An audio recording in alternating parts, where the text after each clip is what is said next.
Hello there, it's Donna from Taffy Crafting, and I've got a project today that's going to be using the Splendid Day 12 by 12 designer series paper. This is speciality paper.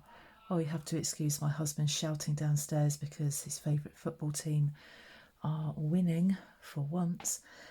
So the colours that are being used in here Petal Pink, Soft Sea Foam, Pool Party, Fresh Freesia, Sahara Sand and Copper.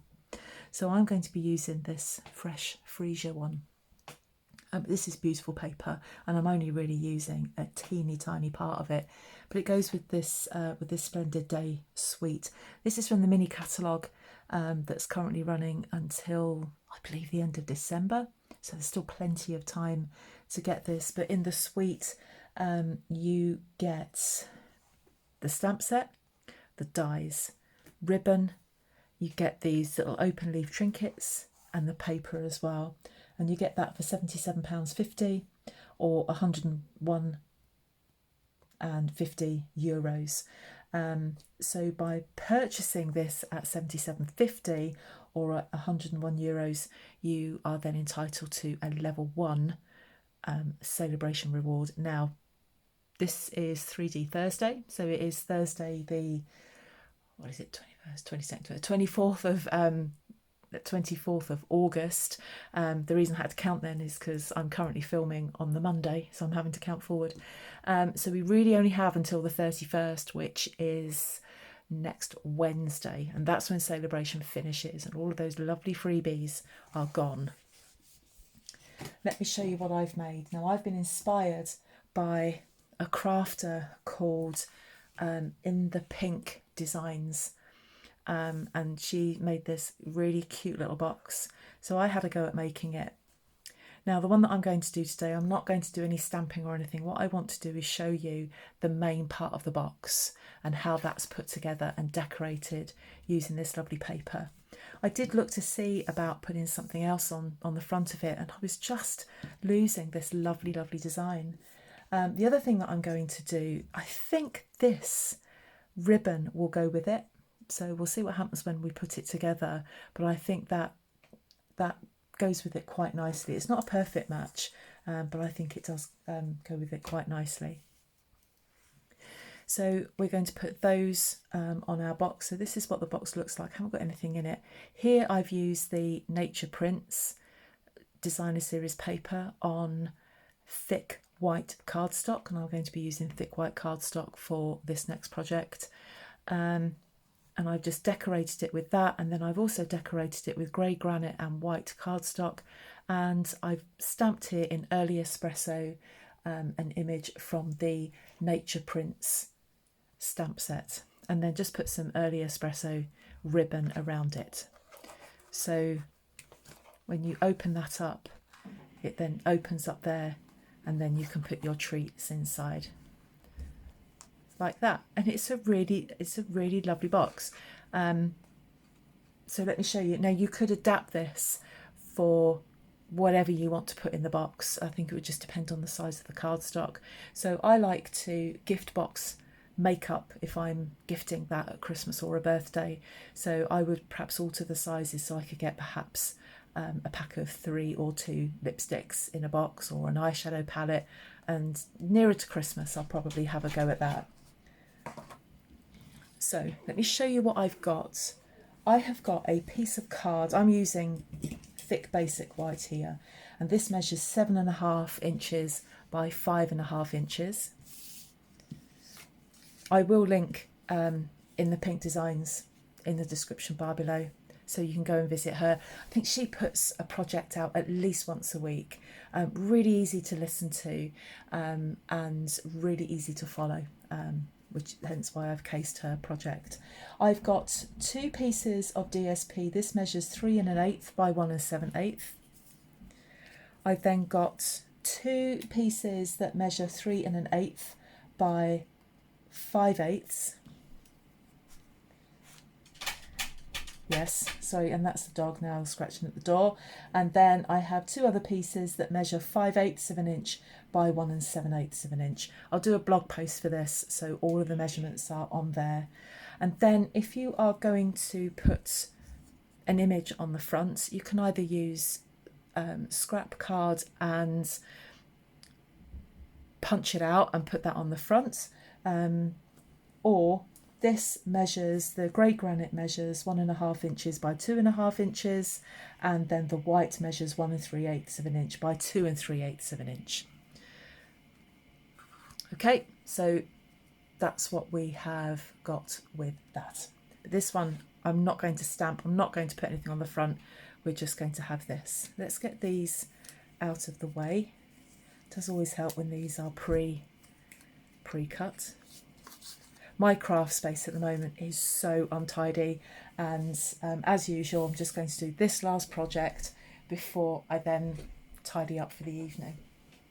So I'm going to use my scoreboard.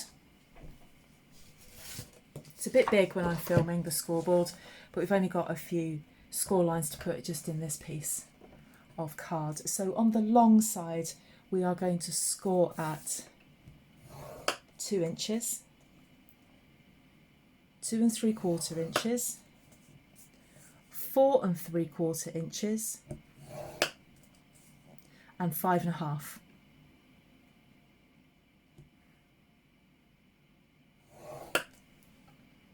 Okay, and then turn it, just rotate it, doesn't matter what way, to the short side. And here's the tricky one, you're going to score at 3/8.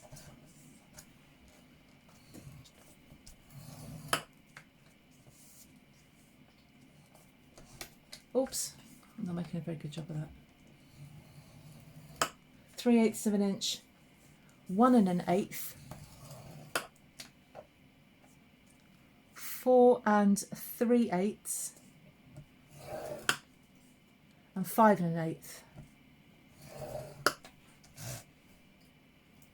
So what we're going to do next is do our cutting, and then we can do our fold. No, we're not. We're going to do our fold and burnishes, and then we'll cut the pieces out that we need. Now, just while I'm doing this, if you are watching and you are watching from the Republic of Ireland or Belgium, Stampin' Up is coming to Belgium and the Republic of Ireland, which is really exciting. So if you really love Stampin' Up products and you've been waiting to get your hands on them, but of course there hasn't been anybody to actually sell them to you, well, it's now coming. So if you are looking for a demonstrator, then please drop me an email. I'll leave my email address in the description bar, and as soon as catalogues become available, I can get them sent to you straight away. So get in touch and I'll get that sorted out. So there are all of our score lines folded and then burnished with a bone folder. Actually, let's do this way because those score lines really stand out. Now, whatever we do here, we're going to do here. I'm going to explain it fully. I'm going to start with this middle skinny rectangle, and this middle skinny rectangle is this bit here. So I'm going to start off by cutting at a slight angle into those corners there, like that. And then from there, either side of this skinny rectangle, I'm going to cut up to the next score line.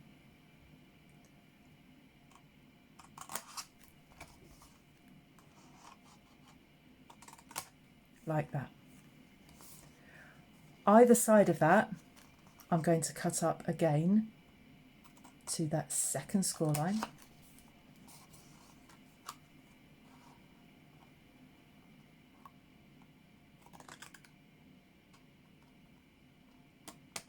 Like that. I'm going to turn it so you can see what's happening here. We're going to get rid of that bit there, like that. We're going to get rid of this bit here. Let's turn it around this way. You're going to get rid of that bit there. and that bit there. I'll turn it around in a moment so you can see it. So that's what that bit looks like. But before that, you're just going to wedge just very slightly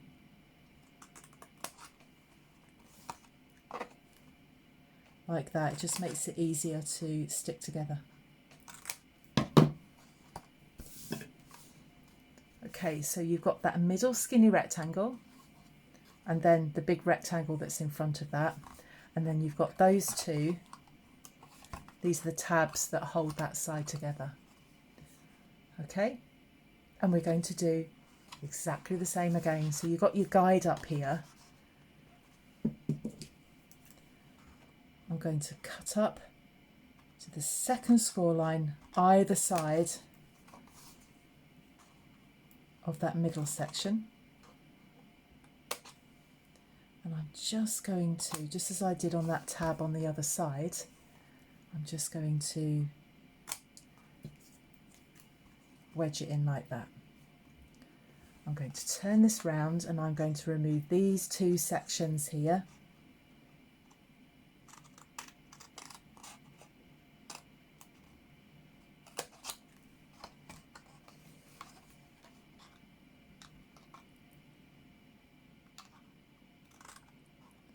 To that second score line, and then I'm just going to whip that bit off there. And I'm going to just wedge into those. Yes, I know I've done it in a different order. I can't remember what order I did it in before.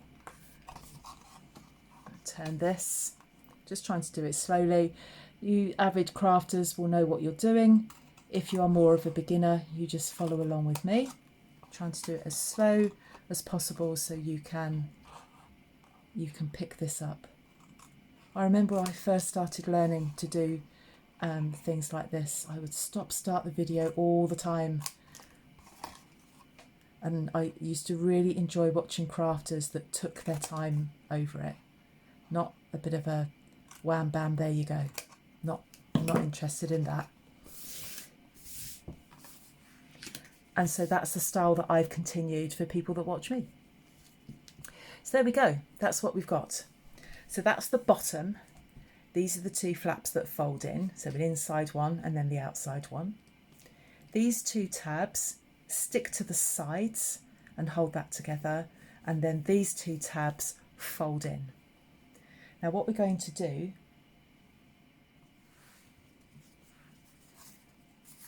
is we're going to take our bits of DSP and we're going to stick them on here like that. And to stick those on there, and they're all reflecting off the light. But how pretty are these? So, so pretty. Like that. So let's find my glue. And just realised my husband's brought me a cup of tea. Let's get that drunk. Always put too much milk in it. Okay.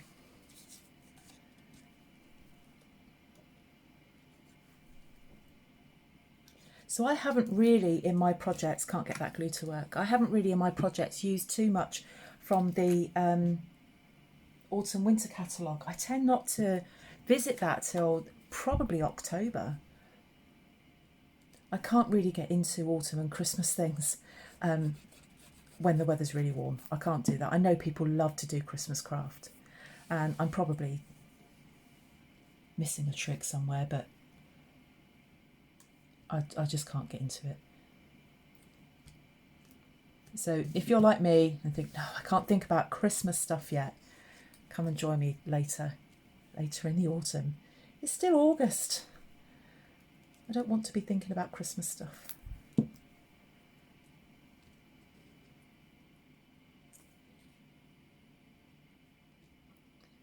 a bit too much glue on there, so it's moving about a fair amount. But I just want to disperse that glue. It really shows on foil paper sometimes.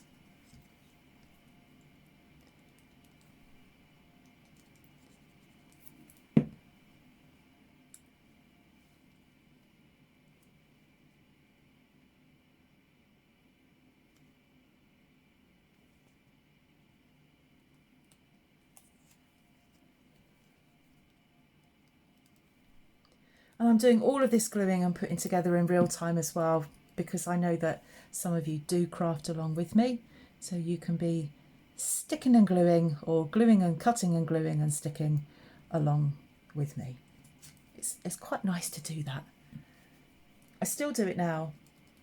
And I did it with In the Pink Designs. I actually sat there and made the project that she was demonstrating, and I made that alongside with her. So that's why I really recommend her. She's a US demonstrator, and I just followed along with her because she was so easy to understand.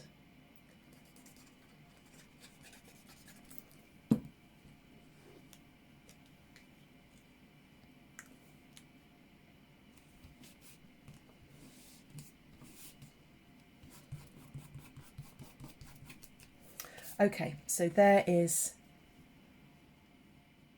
our box decorated. So what I'm going to do next with my trusty tear and tape is, let's get some of this debris out of the way, is I'm going to put some tear and tape onto each of these tabs. Now it has got to be on the outside here, because actually what we're going to do with these is stick them to the inside. And that's what puts this whole box together.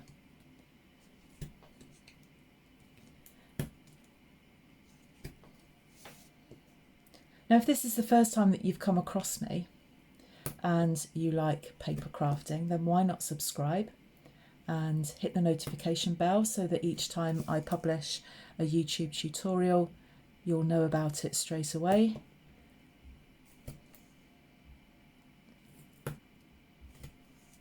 There'll also be a link to my blog so that you can look at links to past projects, and it has all of the details with measurements and product details. I was going to say something else and it's gone totally out of my head. Also, myself and two other crafters, Crafty Karen Designs and Vicky Lou Designs, we have a kind of a craft sharing community called Craft and Banter. It's on Facebook. There is a link to it in my blog. There's a link to my blog in the description bar. So if you come along there and share what it is that you've been making. It's a really lovely, friendly group. Right, let's get back to this. I've put tear and tape onto each of those tabs. Now, each of these tabs are going to stick to the other side of this to form the side of the box.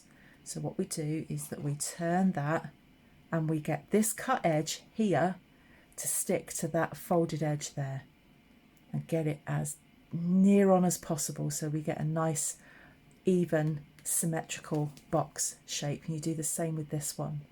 Push that in, rotate it round a bit, cut edge meets folded edge.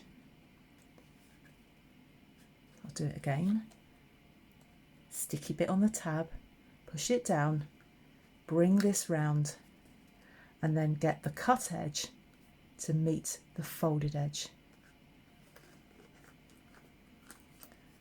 And then the last one, which is sometimes a bit awkward if it's outside the box, cut edge meets folded edge, and stick it down. And then you probably want to get your hands in there just to squeeze those and make sure that it's all stuck. Now I want to feed some ribbon through here, and I probably should have done this before I'd folded the box up, but I'm an idiot and forgot that. So what we're going to do is, with this one, it doesn't really matter what side, because this is what's going to happen. That's going to fold in like that, and that's going to fold over like that. It's a nice sturdy box, but I want to put a hole in here. Now, I've only got something that I've now put down and can't find. Oh, here it is. This is retired, and I'll tell you why I'm so sad about this retiring. This is the Detail Trio Punch. It's got a corner rounder on it, and it's got this on it, and I want to use this, but this is retired. So in the middle of this flap here, I want to put a little hole. So I don't like to use product, and I strongly recommend that you do this before you've put the box together, I don't like to use product that is retired, but I'm having to on this, but you might be creative and find some other product in your stash that you can use.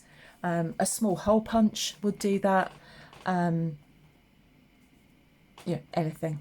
It depends on the size of your ribbon. If you're using quite a thick ribbon, then you might want to use a bigger hole punch, but whatever you've got. Most crafters have got something within their stash that they can create some sort of small hole in there.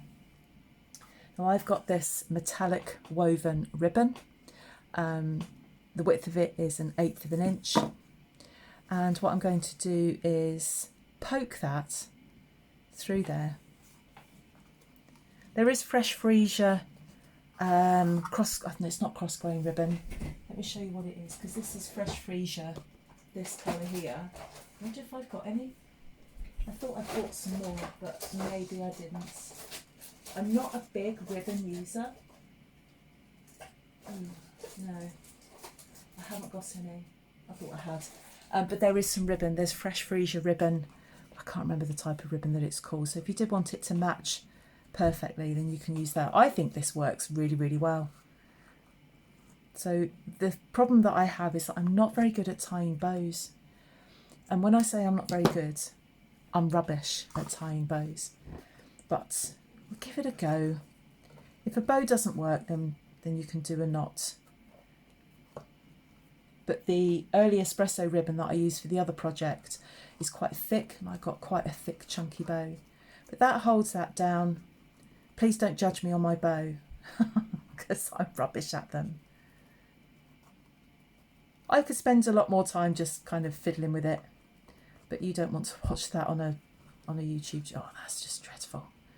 Let's just very quickly sort that out. Now it's not tight enough. But you kind of get, that should be pulled a bit tighter. Let's have one more go. Just while I say, this is for 3D Thursday.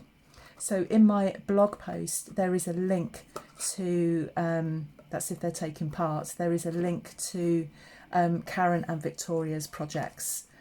We don't always take part every week in 3D Thursday, it just depends what our commitments are to other things, work, kids, family, that sort of thing. But they might both be taking part this week. But have a look in my blog post. There we are. There's our box. That could be pulled a little bit tighter, but I think it's just because I'm on camera and it's just one of those things. There we are. But the other things that you could do with that, so I punched out the large rectangle postage. You could put that on there, obviously decorate it, or put a sentiment on there, but you would put it on top. So put your dimensionals, the top and the bottom, and stick it on there, and then your ribbon will feed through. Other things that I've tried it with, this was the double oval, so that fits on there as well, and you can team that up with the small oval punch. Again, dimensionals either side, fit that on there like that, and then you have a box that sits there like that. What else did I get out? I got out the heart punch. Now the problem with the heart punch, I think it works, but it just starts to cover up that DSP, which I think is, it's just not very nice. It's not very nice to cover that up. But if you had something that was a bit plainer, then you could perhaps get away with that, but I wouldn't want to. But you could do that. And then I think what I did was then think about sticking that on there and then putting a sentiment in card along there. To be honest, you could do whatever you wanted. And it would be really nice if you can come and join the Craft and Banter group on Facebook. I'll leave the link and come and join us and show me what you made with this and see if you can do a better bow than me. That's not that bad, but it could be a whole lot better. Thank you so much for joining me. I aim to be back again. I've got a project for tomorrow because it's Funfold Friday tomorrow, and I've got a lovely what looks like a complicated project, and it's actually quite simple. So please come and join me for that tomorrow. Hit that subscription button and the notification bell, and you'll be notified once that goes live. Thanks for joining me, everybody. I'll see you again soon. Bye bye.